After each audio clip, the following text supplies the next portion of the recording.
the name's going to be, eventually ended up being Duncan. And I was really happy. And when Christoph came on I watched the first film, and I was actually standing in a casting office at one point, and I remember looking at the casting, and there was a Highlander, they'd done the Highlander 2 film, which the producers don't admit ever happened. But I looked at it and went, I'm going to do something with that, and I know it.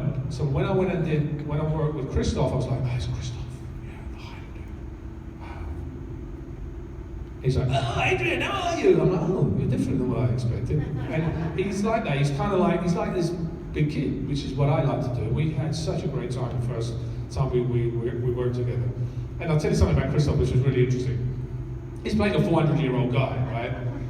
And I was like, well, how do you get into that role? When you create a role, you just try to figure out what are the essence of how that character works. What does it do? And I hadn't asked him that yet. And one of the first scenes we did, we were in the kitchen, and he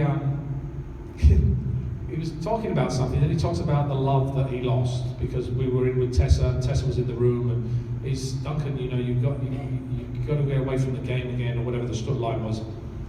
And then he goes, so he's talking like this, and then he goes, it's hard over the years I lost. And he goes, turns it, and I'm like, oh my God, you're 400 years old. And I kind of realised he created his own channel to be that character, and that was his little, how can I put it, place he connected to that made him that 400-year-old guy, or 500 or so.